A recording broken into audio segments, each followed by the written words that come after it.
बिस्मिल्लाहिर्रहमानिर्रहीम। आज का जो हमारा आर्टिकल है, जिस चीज़ को आज हमने स्टडी करना है वो है एक्सरसाइज। आज हम जो चैप्टर नंबर 1 मेजरमेंट्स है उसकी एक्सरसाइज को स्टडी करने जा रहे हैं। उसमें फ़र्स्ट ऑफ ऑल हम देखेंगे कि हमारे पास एक्सरसाइज के जो शॉर्ट क्वेश्चन हैं, जो कंसेप्चुअल शॉर्ट क्वेश्चन जो हैं वो डिस्कस करेंगे उनको हम, और साथ साथ जो हमारे पास इस चैप्टर की जो न्यूमेरिकल्स प्रॉब्लम है उनको डिस्कस करेंगे, उनको सॉल्व करने की कोशिश करेंगे। तो आइए हम वन बाय वन इनको देखते हैं। सब फर्स्ट ऑफ ऑल हमारे पास जो पहला क्वेश्चन है उसको देखें। Name several repetitive phenomena occurring in nature which could serve reasonable time standard. First of all वो बात कर रहा है कि जो हमारे पास रेपिटेटिव फिनोमिना क्या होता है। रेपिटेटिव का मतलब है कि ऐसी चीज़ जो रिपीट हो, ऐसी चीज़ जो क्या हो, रिपीट हो। तो रेपिटेटिव फिनोमिना ऐसा फिनोमिना है कि जो कुछ टाइम के बाद रिपीट हो, कुछ टाइम के बाद। The phenomena that repeat itself after certain interval of time, after certain interval of, यानी कि ये ऐसा फिनोमिना है जो कि कुछ टाइम के बाद रिपीट हो, उसको हम रेपिटेटिव फिनोमिना कहते हैं। तो वो कह रहा है कि नेम सेवरल रेपिटेटिव फिनोमिना, कुछ रेपिटेटिव फिनोमिना के नाम लिखें जो आपके नेचर में पाए जाते हों और वो कुछ टाइम के बाद क्या होते हों, रिपीट होते हों, अपने आप को, अपनी जो मोशन है अपने आप को दोहराते हों। तो आइए हम देखते हैं। फर्स्ट ऑफ ऑल हम रेपिटेटिव फिनोमिना की बात करते हैं कि रेपिटेटिव फिनोमिना क्या होता है। ये ऐसा फिनोमिना होता है जो कि अपने आप को रिपीट करता है कुछ टाइम के बाद, अपने आप को रिपीट करता है जी कुछ टाइम के बाद। The phenomena that repeat itself after certain interval of time. Okay, अब हम उसके जो चंद नेम हैं उनकी बात करते हैं।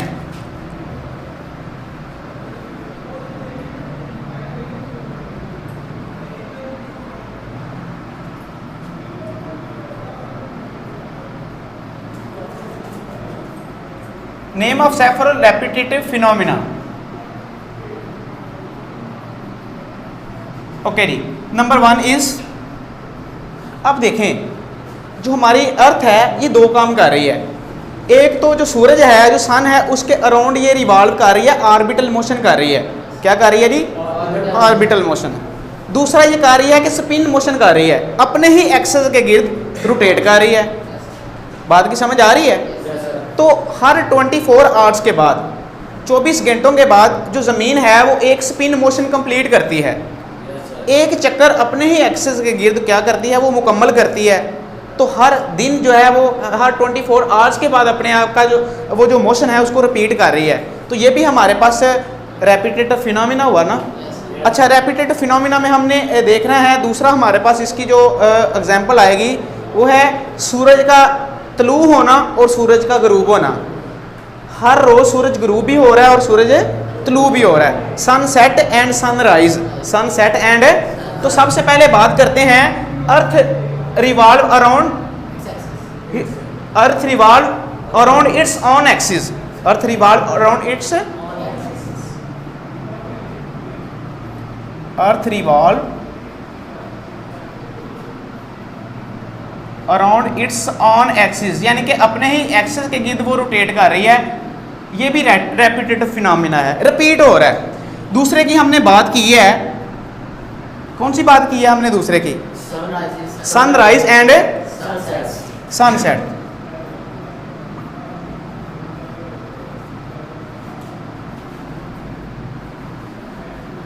अच्छा, अब तीसरे की बात करते हैं। आपके जहन में कोई ऐसा क्वेश्चन है,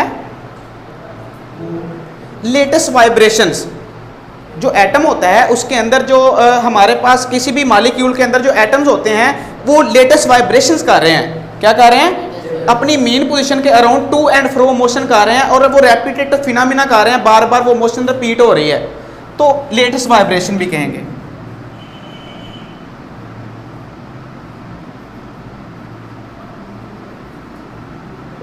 ओके जी, इसी तरह हमारे पास जो चांद है वो किसके अराउंड मूव कर रहा है, moon revolve around the earth, moon revolve,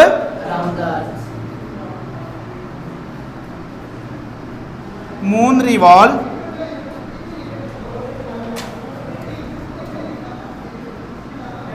around the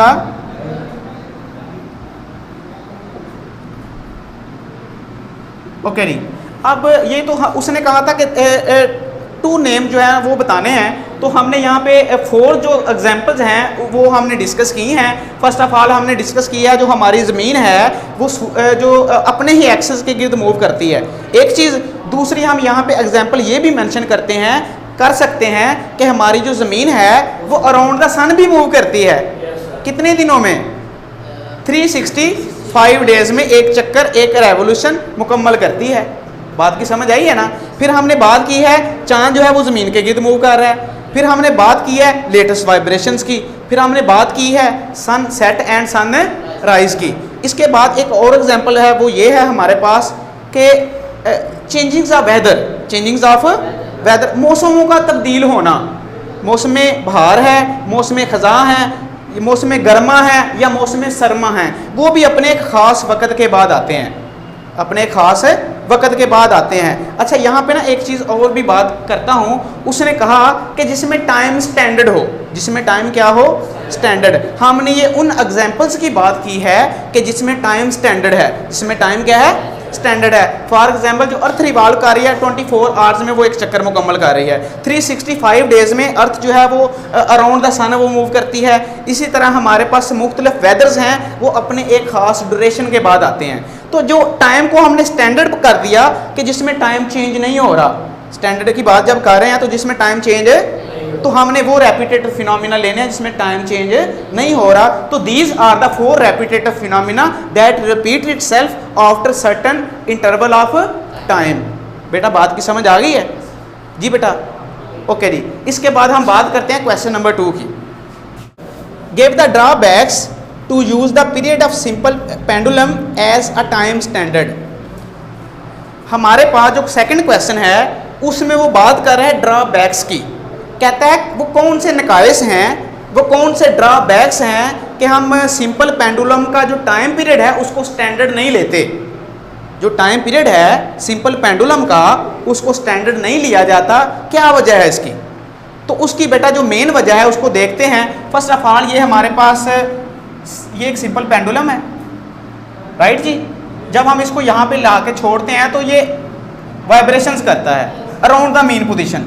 बात की समझ आ रही है? तो जो इसका जो हमारे पास जो फार्मूला है वो है T = 2 pi under root L/G।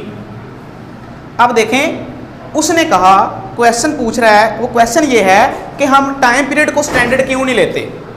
तो पहली बात आपने जो याद रखनी है वो ये है, स्टैंडर्ड हमने उस चीज़ को लेना है जिसमें टाइम चेंज ना हो, जिसमें टाइम चेंज ना हो। अब हम बात करते हैं अपने क्वेश्चंस की। हमारे क्वेश्चन में उसने कहा कि टाइम पीरियड को स्टैंडर्ड क्यों नहीं लिया जाता जो सिंपल पेंडुलम है। तो बेटा इसकी 2 रीजंस हैं। कितनी रीजंस हैं? 2। हमारे पास ये जो गिवन फार्मूला है time period of the simple pendulum का, इसमें अगर इसको देखें तो 2 पाई हमारे पास एक कांस्टेंट वैल्यू है जो चेंज नहीं होती, जो चेंज। अब हम बात करते हैं लेंथ की। ये लेंथ ऑफ द पेंडुलम है, ये हमारे पास पेंडुलम की लेंथ है, और ये ग्रेविटेशनल एक्सेलरेशन है जी। जो सिंपल पेंडुलम का टाइम पीरियड है ये 2 चीज़ों पे डिपेंड कर रहा है। Time period of the simple pendulum depends on the length of the pendulum and the gravitational acceleration. अब बात समझने की ये है कि हमारे पास लेंथ चेंजेबल है। जब मौसम गर्मा आता है तो लेंथ में इंक्रीमेंट होता है, लेंथ थोड़ी सी बढ़ जाती है, लेंथ थोड़ी सी। हमने एक क्वेश्चन ये भी पढ़ा था कि जो ट्रेन की पटरी होती है वो 2 जब उसके सेंटर में थोड़ा सा ना डिस्टेंस रखा जाता है। सपोज आपके पास ये एक ट्रेन की पटरी का एक ब्लॉक है, यहाँ इसमें थोड़ा सा डिस्टेंस रखा जाता है। ये क्या वजह है? तो उसकी वजह हमने ये बताई थी कि जब गर्मियाँ आती हैं तो जो मेटल्स है वो गर्म होने से एक्सपैंड होता है, तो इस वजह से हमने ये रखा होता है। तो इसका मतलब ये हुआ कि हमारे पास ये जो लेंथ है, जो क्या है जी, लेंथ, ये वेरी कर रही है टेम्परेचर के साथ, ये वेरी कर रही है मौसम की तब्दीली के साथ। जैसे जैसे मौसम चेंज होगा, हॉट होगा, तो ये पॉसिबिलिटी है कि लेंथ चेंज हो जाए। क्या हो जाए जी? तो जब लेंथ चेंज होगी वेदर चेंजिंग के साथ, क्या चेंज होगा जी? जब लेंथ चेंज होगी तो टाइम पीरियड ऑटोमेटिकली क्या हो जाएगा? चेंज हो जाएगा। बात की समझ आ गई है? तो इसलिए हम टाइम पीरियड को स्टैंडर्ड नहीं लेते, एक वजह। दूसरी वजह यह है कि G is the gravitational acceleration. Gravitational इसकी वैल्यू है 9.8 मीटर पर सेकंड स्क्वायर, 9.8 मीटर पर सेकंड। एल्टीट्यूड के बढ़ने के साथ साथ जैसे जैसे हम ज़मीन से हाइट पे जाते हैं इसकी वैल्यू रिड्यूस होना शुरू हो जाती है। वैल्यू कम होती होती होती होती जब ग्रेविटेशनल फील्ड से बाहर चले जाते हैं तो वो ज़ीरो हो जाती है। तो बात की समझ आ गई। तो हमें ये पता चला कि जो जी है हाइट के बढ़ने के साथ साथ जी की वैल्यू भी चेंज हो रही है, जी की वैल्यू भी। तो जब जी की वैल्यू चेंज होगी तो हमारे पास टाइम पीरियड चेंज नहीं होगा कि कांस्टेंट रहेगा, तो टाइम पीरियड भी चेंज हो जाएगा। तो इन दो वजूहात की बिना पर हम टाइम पीरियड को स्टैंडर्ड नहीं लेते। मेरी बात की समझ आ गई है। तो ये these are the two reasons for which we cannot take the time period as a standard. बात की समझ आ गई। तो इसमें हमारे पास पहली रीजन ये थी कि जो लेंथ है, लेंथ ऑफ पेंडुलम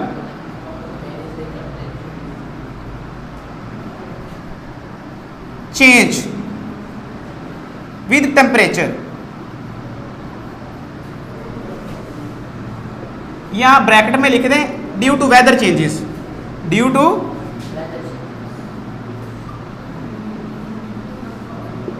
बेटा बात की समझ आ गई इस क्वेश्चन की? ओके जी। सेकंड पॉइंट है हमारे पास g varies with altitude, g varies with gravitational acceleration very with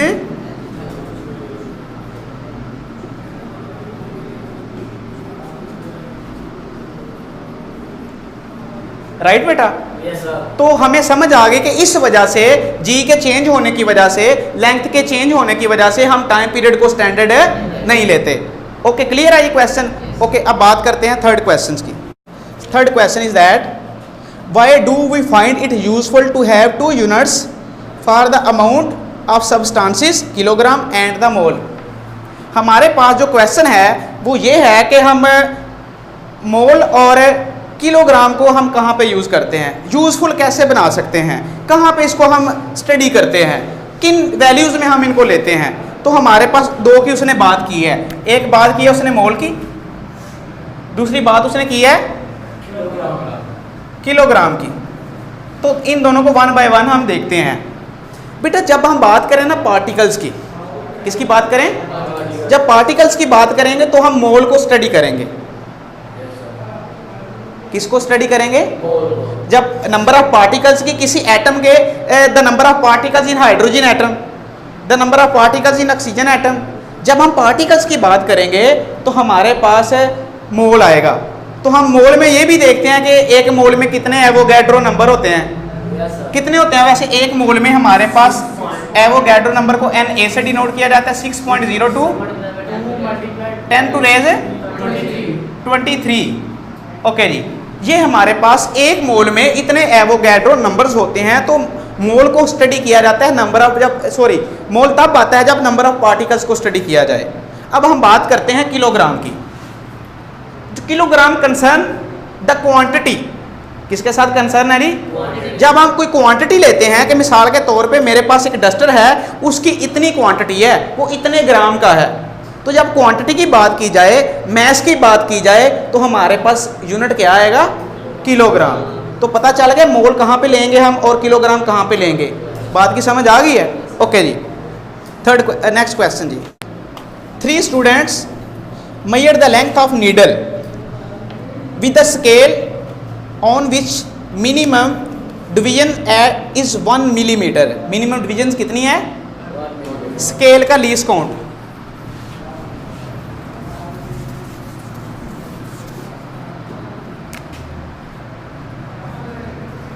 ये क्वेश्चन नंबर कितना है जी?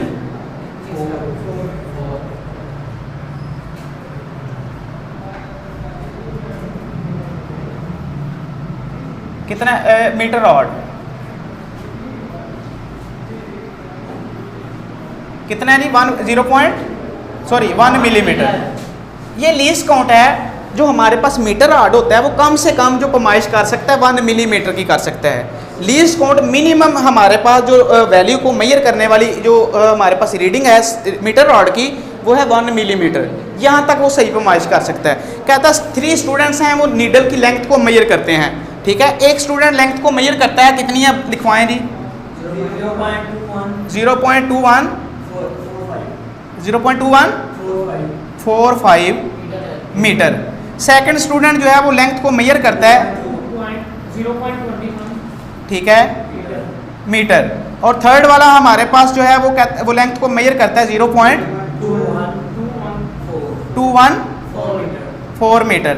और 5 वाला ओके जी। क्वेश्चन ये है कि हमारे पास 3 स्टूडेंट्स हैं वो लेंथ को मेजर करते हैं, एक हमारे पास इतनी लेंथ को मेजर करता है, दूसरा हमारे पास इतनी लेंथ को मेजर करता है, तीसरा हमारे पास इतनी लेंथ को मेजर करता है। तो आइए बताएं कि इनमें से कौन सी लेंथ ठीक है। तो हमारे पास हमने जब इस तरह का हमारे पास कोई क्वेश्चन आ जाए, इस तरह का कोई MCQs आ जाए, तो बजाय इसके कि हम कंफ्यूज हों, हमने क्या करना है, मुझे याद आया मैंने आपका जो प्रीवियस टेस्ट लिया है उसमें भी हमने एक MCQs यही डाला हुआ था। उस क्या था वो, अब देखें हमारे पास लीस्ट काउंट है 1 मिलीमीटर, आंसर हमें मीटर में दिया हुआ है, आंसर हमें किस में दिया हुआ है, मीटर में। तो हम क्या करते हैं, इसको भी मीटर में कन्वर्ट करके देखते हैं कि हमारे पास फ्रैक्शनल वैल्यू कितनी आती है, पॉइंट के बाद कितने डिजिट आ रहे हैं हमारे पास।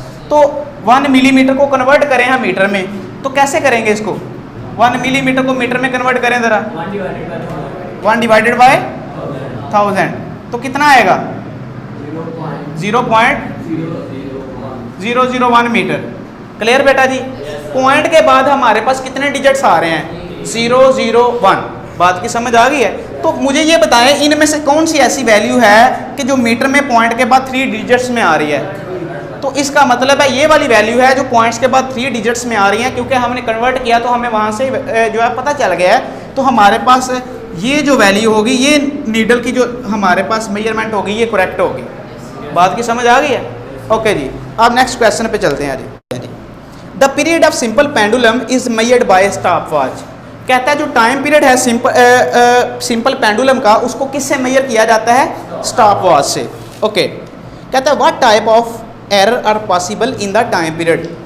बेटा हमारे पास जो क्वेश्चन ये है कि हम जो टाइम पीरियड है सिंपल पेंडुलम का, सपोज दैट जब हम प्रैक्टिकल करते हैं तो हमारे पास ये सिंपल पेंडुलम है, जब हम इसको यहाँ पे मैक्सिमम पोजीशन पे ला के छोड़ते हैं तो साथ ही हम स्टॉप वॉच को ऑन कर देते हैं, हम उसके नंबर ऑफ वाइब्रेशंस को काउंट करते हैं। बात की समझ आ गई है। तो वो जो टाइम है उसमें, उस टाइम को जब हम कैलकुलेट कर लेते हैं तो हमारे पास क्वेश्चन ये है कि जब टाइम पीरियड सिंपल पेंडुलम का मेजर किया जाता है स्टॉप वॉच के साथ, what are the types of error are possible are occur. कौन सा एरर है जो इसमें अकर हो सकता है। तो there are 2 type of error are possible in time period of the simple pendulum. बात की समझ आ गई है। यानी कि हमारे पास 2 तरह का जो एरर है वो पॉसिबल हो सकता है, अकर हो सकता है जब हम मेजर कर रहे हो टाइम पीरियड को सिंपल पेंडुलम के। कैसे, नंबर 1 इज रैंडम एरर आ सकता है,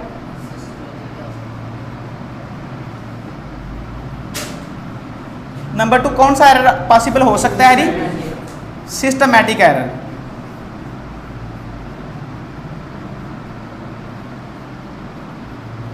ओके जी, रैंडम एरर कैसे आ सकता है। एक स्टूडेंट ने एक दफ़ा प्रैक्टिकल किया है तो आंसर आ रहा है, सपोज 21 सेकंड आ रहा है, फिर सेकंडली हमने परफॉर्म किया तो 22 आया, फिर थर्डली हमने किया तो ये 20 आ गया, तो फिर हमारे पास 24 आ गया। तो रैंडमनेस आ गई, हमारे जो वैल्यूज़ है हमारे आंसर में रैंडमनेस आ रही है। क्या आ रही है जी, रैंडमनेस जब आ जाए तो वो रैंडम एरर होता है। वो क्या होता है जी, रैंडम एरर। अच्छा, रैंडम एरर को फिर मिनिमाइज कैसे किया जा सकता है, रिडक्ट कैसे किया जा सकता है।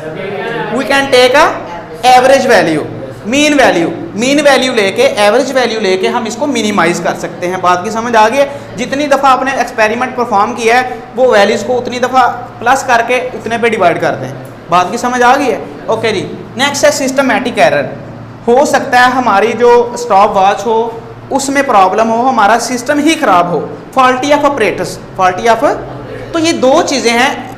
इन 2 एरर की वजह से पॉसिबिलिटी है कि हमारा टाइम पीरियड सही नहीं आ रहा।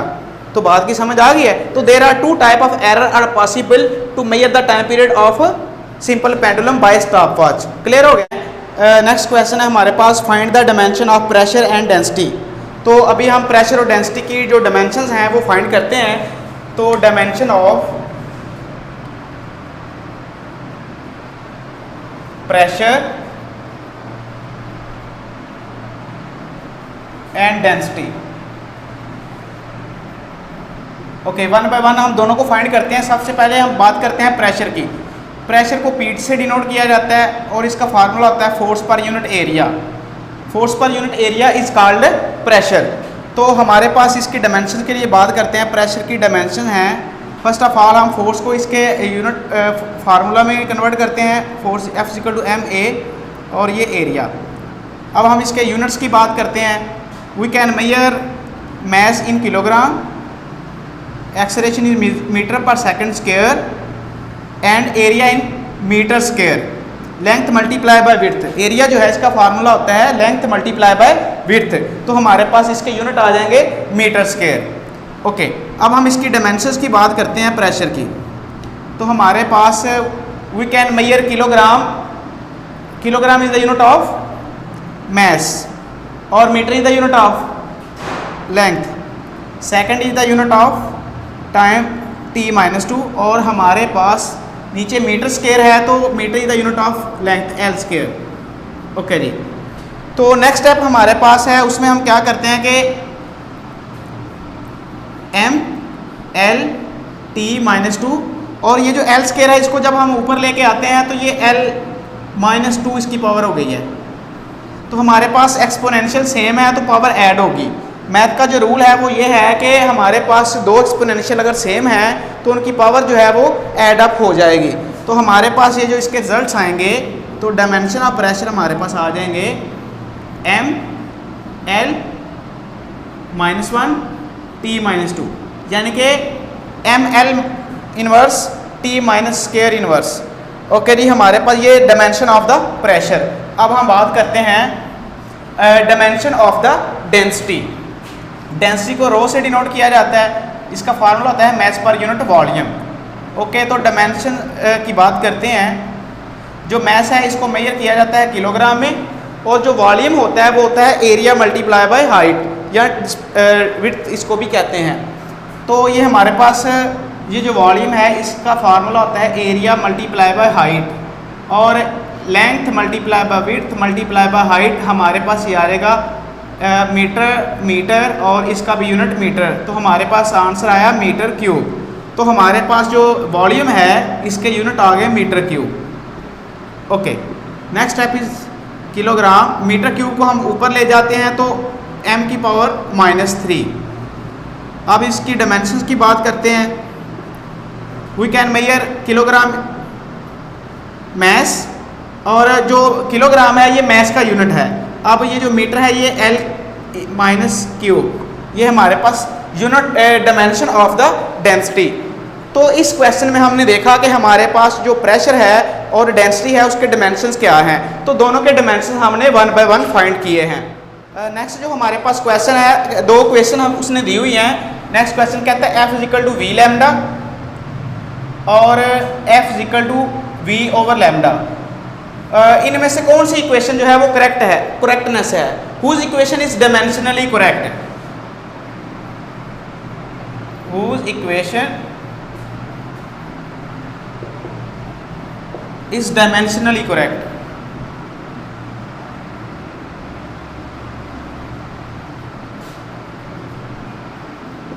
Okay, this is equation number 1 और दिस इज इक्वेशन नंबर 2। अब हम इन वन इनको देखते हैं कि डायमेंशनली इन दोनों में से किस में यानी कि करेक्टनेस है, कौन सी इक्वेशन जो है वो हमारे पास ठीक है। तो वन बाय वन बात करते हैं इक्वेशन नंबर 1 की। F=v lambda. अच्छा, ये जो हमारे पास लैम्डा है ये सिंबल है वेवलेंथ का। तो वेवलेंथ जो जब हम वेव की बात करते हैं तो वेव में जो वेव डिस्टेंस ट्रेवल करती है उसको वेवलेंथ हम कहते हैं। इसको लैम्डा से डिनोट किया जाता है। वैसे जो हम डिस्टेंस कवर करते हैं उसको हम एस से भी डिनोट करते हैं, डी से भी डिनोट करते हैं, बाज़ औक़ात हम आर से भी डिनोट करते हैं। लेकिन जब हम वेव की बात करेंगे तो वेव में हम डिस्टेंस जो होता है उसको वेवलेंथ से शो करते हैं। तो जो वेवलेंथ है वो भी हमारे पास डिस्टेंस है, तो इसके हमारे पास जो यूनिट आ गए वो मीटर होंगे। और इसके जब डायमेंशन की बात करेंगे तो वो हमारे पास इसके डायमेंशन एल आएंगे। ओके, हम इसको डिस्कस करते हैं। हमारे पास first of all left hand side पे हमारे पास फ्रीक्वेंसी है। Frequency is the reciprocal of time, तो हमारे पास आ जाएगा 1/t। हम इसको डायरेक्ट देख रहे हैं तो हमारे पास आ जाएगा t इनवर्स, इसके डायमेंशन आ जाएंगे। जो फ्रीक्वेंसी है उसके डायमेंशन t इनवर्स आ जाएंगे। टाइम को सेकंड में करेंगे तो फिर हमारे पास फिर भी वही आएगा। तो ये हमारे पास फ्रीक्वेंसी के डायमेंशन आ गए हैं। अब हम बात करते हैं राइट हैंड साइड की। राइट हैंड साइड में F=v लैम्डा। तो v is the velocity, velocity के यूनिट होते हैं मीटर पर सेकेंड, और we can measure wavelength in metre, और इसके हमारे पास यूनिट आ गए मीटर। तो हमारे पास आ गया metre is the unit of length, second is the unit of time, और metre is the unit of length. इन दोनों को कंबाइन कर लें तो हमारे पास आ जाएगा L² t इनवर्स। अब देखें हमारे पास दिस इज इक्वेशन नंबर 1 और दिस इज इक्वेशन नंबर 2, और दोनों का जो हमारे पास आंसर आ रहा है वो इक्वल नहीं आ रहा। हमारे पास ये जो दोनों इक्वेशन हैं लेफ्ट हैंड साइड और ये जो राइट हैंड साइड है, इन दोनों का आंसर जो है वो इक्वल नहीं आ रहा।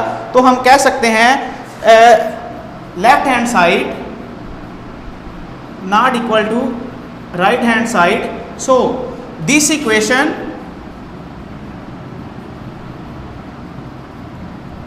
is dimensionally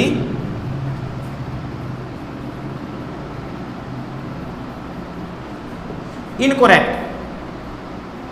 ये इक्वेशन ठीक नहीं है, इसकी लेफ्ट साइड राइट साइड के बराबर नहीं आई, तो this equation is dimensionally incorrect. अब हम बात करते हैं जो सेकंड इक्वेशन हमारे पास गिवन है F=v/λ। तो फर्स्ट ऑफ ऑल हम बात करते हैं F=v/λ की। सो लेफ्ट हैंड साइड हमारे पास है फ्रीक्वेंसी, और हमें पता है जो फ्रीक्वेंसी के डायमेंशन है वो अभी हमने फाइंड आउट किए हैं। Frequency is the reciprocal of time period, और इसके डायमेंशन हमारे पास आगे t इनवर्स। ओके जी, जब t को ऊपर लेके जाएंगे तो इनवर्स हो जाएगा। अब हम बात करते हैं, दिस इज इक्वेशन नंबर 1। अब हम राइट हैंड साइड की बात करते हैं। बेटा आपने याद रखना है कि पहले आपने 1 बाय 1 स्टेप बाय स्टेप इसको करना है। पहले लेफ्ट हैंड साइड निकालेंगे, फिर राइट साइड जो है उसको फाइंड करेंगे। तो हमारे पास v/λ। अब हम इसके यूनिट्स की बात करते हैं। Unit of velocity is metre पर सेकेंड, और वेवलेंथ इज इन मीटर। और यहाँ से हमें नज़र आ रहा है, हम यहाँ से भी कैंसलेशन कर सकते हैं, और आगे डायमेंशंस में भी फाइंड आउट करेंगे तो वहाँ पे भी हम कैंसलेशन कर सकते हैं। तो हमारे पास आ जाए metre is the unit of length, second is the unit of time, और metre is the unit of length.